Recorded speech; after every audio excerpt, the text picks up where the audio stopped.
ആരെയൊന്ന് വിളിക്കുക കുറച്ച് കാശിന്. അവനെ വിളിച്ചോക്കാല്ലേ.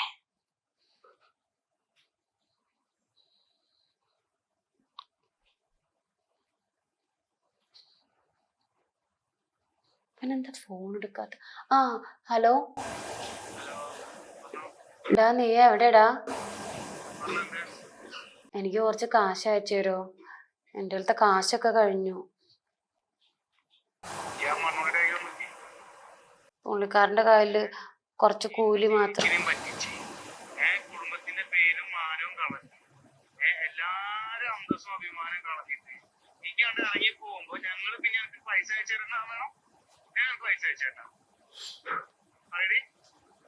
എടാ, നീ എന്നെ ഇങ്ങനെ പറയല്ലേ, ഞാൻ സ്നേഹിച്ചു പോയതുകൊണ്ടല്ലേ.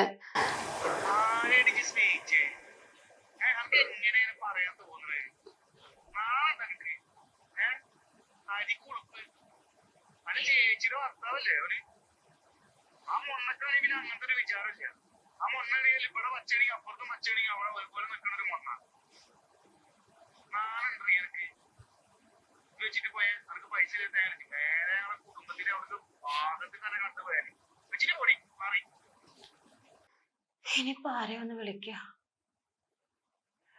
കുറച്ച് കാശില്ലാതെ പിടിച്ചെക്കാനും പറ്റില്ല.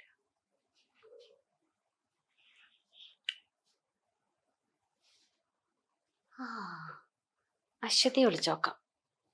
അവളെ സഹായിക്കാതിരിക്കില്ല. അവളെന്റെ പ്രിയപ്പെട്ട കൂട്ടുകാരിയല്ലേ.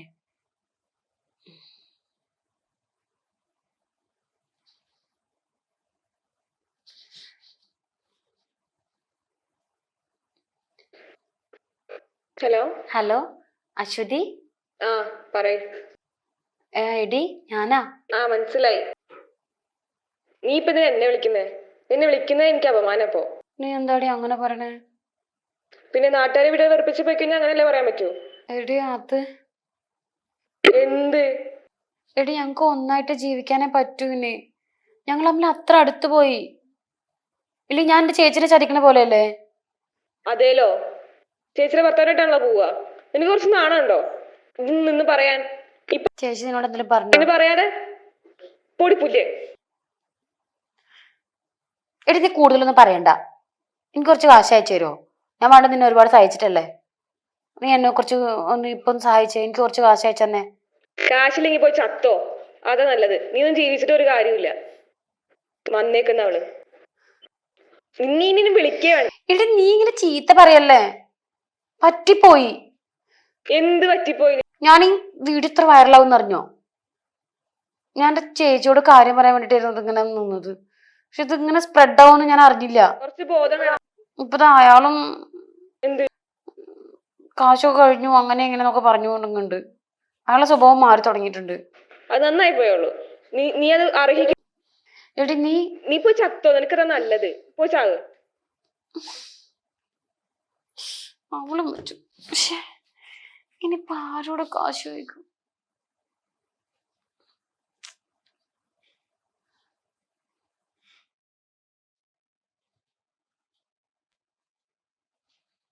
എന്താണ് പൈസ വല്ലതും റെഡിയായ?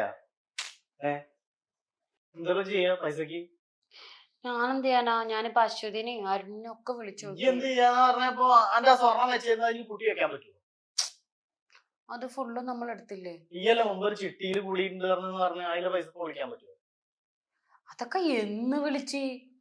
അത് വിളിച്ചിട്ട് ആ പൈസ അല്ലേ ഞാൻ ഏട്ടന് വന്നത് അന്ന് വരുന്നതിന് മുമ്പ്. എന്ന് വിളിച്ചെന്ന് പറഞ്ഞാൽ ഈ ലോഡ്ജിലിപ്പോ 20 ദിവസമായി. ഇതിൽ ആകെ 5000 രൂപയാണ് എനിക്ക് തന്നത്. ഒരു വാടക കൊടുക്കണ്ടേ?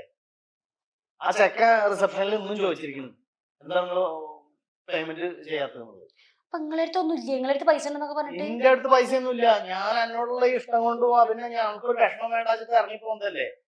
എന്റെ ഒരു ഒടുക്കത്ത ലൈവും മനുഷ്യങ്ങളുടെ ആകെ സെലിബ്രിറ്റി ആയ പോലെ ഇപ്പൊ ഓർപ്പിക്കാണ്ട് ഇറങ്ങാൻ വയ്യ. ഇതാ ഭാര്യയുടെ അഞ്ചത്തിനൊപ്പം ചാടി പോയി എന്താ പോണെന്ന് പറഞ്ഞിട്ട് ആൾക്കാർ ചായ കുടിക്കാൻ പുറത്തേക്ക് ഇറങ്ങാൻ മാറി. നിങ്ങളും കൂടെ സമ്മതിച്ചിട്ടല്ലേ ഞാൻ ആ പണിക്ക്? ഞാൻ അപ്പോഴത്തെ ഒരു ബുദ്ധിമോശത്തിനാണ്ട് സമ്മതിച്ച ആ ഒരു ആവേശത്തിന് അത് ഇങ്ങനെയൊക്കെ ആയിത്തീരുന്നുള്ള അറിയോ?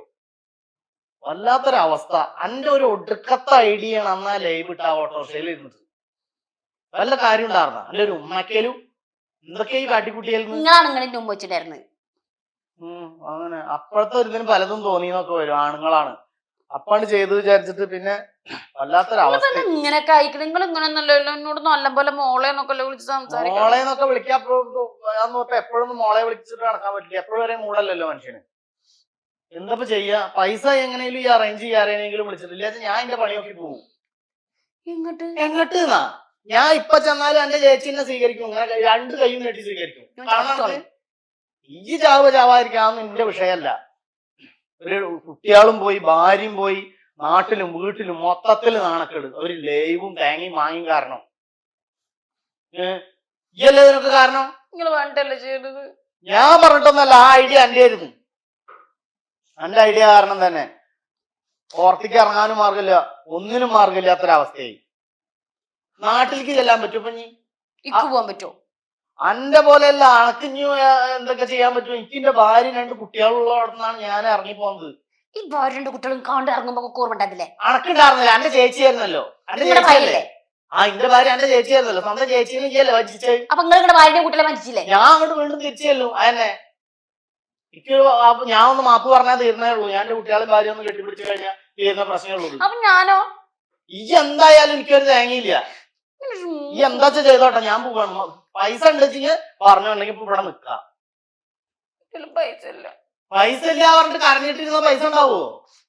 ഈ പൈസ ഉണ്ട്, നമുക്ക് കഴിയാനുള്ള പൈസയൊക്കെ ഇഷ്ടം പോലെ എന്റെ കയ്യിലുണ്ട് എന്ന് പറഞ്ഞ ആളല്ലേ ഈ? 1 മാസം ശമ്പളം ഉണ്ട്. എവിടെ? അതൊക്കെ ഓരോരോ ആവശ്യത്തിനാവും. ഇവിടുന്ന് വണ്ടി വിളിച്ച് വന്ന ചെലവ്. പിന്നെ ഇപ്പൊ ഇത്രയും ദിവസം ഇവിടെ ഫുഡ് പാർസൽ വാങ്ങി കൊടുത്തിട്ടാണ് ഇവിടെ നിന്നിരുന്നത്. അപ്പൊ നിങ്ങൾക്ക് എത്ര 1 മാസം ശമ്പളം? ഇന്റെ ശമ്പളം ഒന്നും എന്നോട് പറയേണ്ട കാര്യമില്ല. എനിക്ക് പണ്ടേ അത്ര, ഞാൻ എപ്പോഴും ജോലിക്ക് പോണ ആളൊന്നുമല്ല. അങ്ങനെ എന്തെങ്കിലും ആവശ്യം ഉണ്ടെങ്കിൽ അതിനനുസരിച്ച് നിൽക്കാനുള്ളതല്ലാതെ അവിടെ ഭാര്യ മക്കളുള്ള സമയത്ത് ഒരു മനസമാധാനം ഉണ്ടായിരുന്നു. ഒന്നുമില്ലെങ്കിൽ അവര് ഒപ്പം നിൽക്കാറുണ്ട്. ഇതിപ്പോ ഒരു ലോഡ്ജിന്റെ ഒരു ലോഡ്ജിന്റെ അവസ്ഥയാണെങ്കിൽ കണ്ടിട്ടുണ്ടെങ്കിൽ ഒരുമാതിരി ഒരു ലോഡ്ജും. ഇവിടുന്ന് ഇറങ്ങി പോകുമ്പോ ആൾക്കാർ കളിയാക്കി നോക്കുകയാണ്. ഇത് അവനാ മറ്റവനാ പോണതാണ്. ഈ ഒരു കാര്യം ചെയ്തോ, എന്നെ കൊണ്ട് എന്തെങ്കിലും കൂട്ടിയാ പറ്റുമോ? പറ്റില്ലല്ലോ. നീ ഈ ആയി എന്റെ പാടായി. അല്ല എന്താ എന്റെ പ്ലാന്? എന്റെ പ്ലാൻ എന്തായാലും എനിക്ക് കുഴപ്പമൊന്നുമില്ല. ഞാൻ എന്റെ പണി നോക്കി പോവാണ്. നിങ്ങളെ പണിക്കിട്ട് പോയിക്കോ, ഞാൻ വേറെ ആളോട് പോകും. അയ്യ വേറെ ആളെ കൂടെ പോകും, എനിക്കറിയാലോ. ഈ വീട്ടിലുള്ള സമയത്ത് തന്നെ എന്നോട് പെരുമാറിയുന്ന എന്റെ സ്വന്തം ചേച്ചി ഭർത്താവല്ലേ ഞാൻ എന്നോട് ഈ പെരുമാറിയുന്നത് എന്തായിരുന്നു? എന്തോ ഒരു പഞ്ചാര വർത്താനം കണ്ട് ഞാൻ ഇറങ്ങി പോയി. ഞാൻ ഒരു പഞ്ചാര ആരോടും പറഞ്ഞില്ല. ഈ ഇങ്ങണ്ടായിരുന്നു പഞ്ചാര പറഞ്ഞത് എന്നോട്. അങ്ങനെയാണ് ഇത് ഉണ്ടായത്. ഇല്ലാച്ചെങ്കിൽ ഞാൻ എന്റെ ഭാര്യനെ വഞ്ചിക്കാൻ ആവശ്യമൊന്നുമില്ല. നിങ്ങളുടെ ഭാര്യ? പിന്നെ ഈജിന്റെ ഭാര്യ ആയിട്ടില്ലല്ലോ. നമ്മള് കല്യാണം വെച്ചിട്ട് നമ്മളവിടുന്ന് ഇറങ്ങി പോകുന്നതല്ലേ ഉള്ളൂ. കല്യാണം ഒന്നും കഴിഞ്ഞിട്ടില്ല. ഒന്നും വിചാരിച്ചിരിക്കണ്ട. ഞാൻ എന്റെ പണി നോക്കി പോവാണ്. പിന്നെ ഈ തന്നെയാണെന്നുള്ളത് എനിക്കറിയാം. ഈ എന്നോട് ഇത് കാണിച്ച ആളല്ലേ, അപ്പൊ ഇനിയും ചാടും എന്നുള്ളത് എനിക്കറിയാം. ചാടിക്കോ, ചാടി തന്റെ ഇഷ്ടം പോലെ എന്താ ചെയ്തോ. അല്ല പൈസ വേണം. ചോളേന്റെ എണ്ണി കൊടുക്കണം താഴത്ത് ലോഡ്ജിന്. ഫുഡ് കഴിക്കണമെങ്കിലേ പൈസ കൊടുത്തിട്ട് വേണം വാങ്ങിക്കൊണ്ടിരാ. കാശില്ലല്ലോ. കാശില്ലെങ്കിൽ വേണ്ട. ഇപ്പൊ എന്തേ പറഞ്ഞു നടത്താൻ എനിക്ക് വേറെ ആളൊപ്പം പോകുന്നറിഞ്ഞേ. ഈ പോയിക്കോ. പോയിക്കോ ഞാൻ പോവാണ്. ഞാൻ റെഡിയാക്കി വെച്ചിട്ടുണ്ട് എന്റെ ബാഗും കാര്യങ്ങളൊക്കെ. ഞാൻ എന്റെ പണി നോക്കി പോവാ. ഇല്ല പിന്നെ എന്താ പൊതുന്ന പേട്ടൻ വേണ്ട ഉണ്ടായിരുന്നോ? പിന്നെ ഒരു കാര്യം കൂടി, കരഞ്ഞിരിക്കാൻ ഞാൻ അതിന് വേണ്ടിട്ട് വന്നതല്ല. ഇനി ഞാൻ ഇവിടുന്ന് പോയതിന് ശേഷം ഞാൻ അങ്ങനെ ചെയ്ത് ഇങ്ങനെ ചെയ്ത് എന്ന് പറഞ്ഞിട്ട് എന്റെ പേരിൽ വല്ല കേസോ കൂട്ടത്തിലേക്ക് അപ്പോഴാണ് ഇതിന്റെ സ്വഭാവം ശരിക്കും അറിയാം. അനക്ക് പല ബന്ധങ്ങളും പല സംഭവങ്ങളും ഉണ്ടെന്ന് ഞാൻ പറയും. പലതും എനിക്കറിയാലോ, പണ്ടത്തെ കാര്യങ്ങൾ പലതും എനിക്കറിയാലോ. അതും പറയും, അതല്ലാത്തതും പറയും. അപ്പൊ അതുകൊണ്ട് എന്റെ പേരിൽ കേസിനും കൂട്ടത്തിനും വെച്ച് പോവാൻ നിൽക്കണ്ട. ഞാൻ എന്റെ ഭാര്യയുടെ കുട്ടികളുടെ അടുത്തേക്ക് പോവാണ്. ശരിട്ടാ, എന്റെ പണിയോ തിരിച്ച് ലൈവ് ഇടും. ഈ ലൈവ് ഇട്ടോ? അനക്ക് ലൈവ് ഇടലാണല്ലോ ഒരു തൊഴിൽ. എന്റെ ലൈവ് കൊണ്ടാണല്ലോ എന്റെ ജീവിതം എന്നെ ഫേമസ് ആക്കി വിട്ടത് അല്ലേ, നശിപ്പിച്ചത്. ഈ ലൈവ് ഇടറി, ലൈവ് ഇട്ടോ? ഞാൻ ലൈവ് ഇടും. പ്രിയപ്പെട്ട നാട്ടുകാരും വീട്ടുകാരും ഒക്കെ എന്നോട് ക്ഷമിക്കണം. പ്രത്യേകിച്ച് എന്റെ ചേച്ചി. അയാളുടെ മോഹന വാഗ്ദാനങ്ങളിൽ വീണിട്ട ഞാൻ എന്റെ ചേച്ചിനെ ചതിച്ചിട്ട് പുറത്തേക്ക് പോയത്. പക്ഷെ ഇപ്പൊ അയാൾ ചെയ്ത പരിപാടി എന്താന്ന് നിങ്ങൾക്കറിയോ? അയാൾ എന്നെ ഉപേക്ഷിച്ച് അയാള് ചേച്ചിനൊക്കെ തിരിച്ചു വരാതെ. ചേച്ചി അയാൾ ഒരിക്കലും സ്വീകരിക്കരുത്. എന്നെ ഈ ലോഡ്ജിൽ കൊടുത്തിട്ടിട്ട് എന്റെ ഉള്ള എല്ലാ പണ്ടവും അയാള് കൊണ്ട് എന്റെ കയ്യിലുണ്ടായിരുന്ന കാശും അയാൾ വാങ്ങി.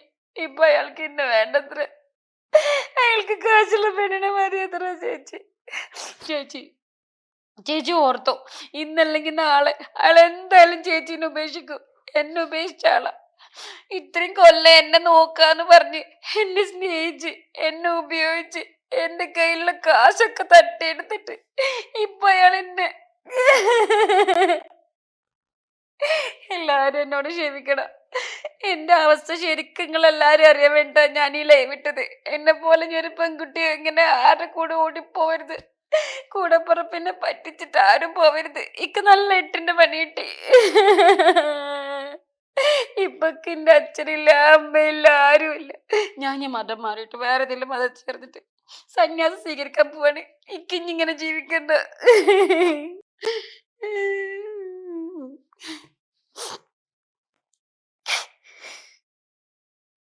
അച്ഛൻ എന്തായാലും എന്നെ സ്വീകരിക്കും, എനിക്ക് ഉറപ്പാ. ഹലോ അച്ഛാ, അച്ഛാ, അച്ഛാ, എന്നെ അയാൾ ഇവിടെ ഒറ്റക്കാക്കിട്ട് പോയ അച്ഛാ. അച്ഛാ,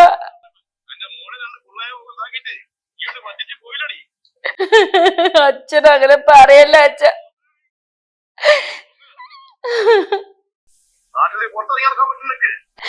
അച്ഛാ,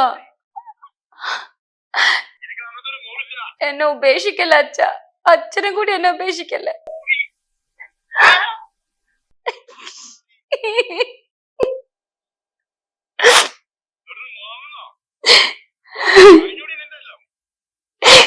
അയാൾ എന്നെ പറഞ്ഞ് ചതിച്ചതാ അച്ഛ.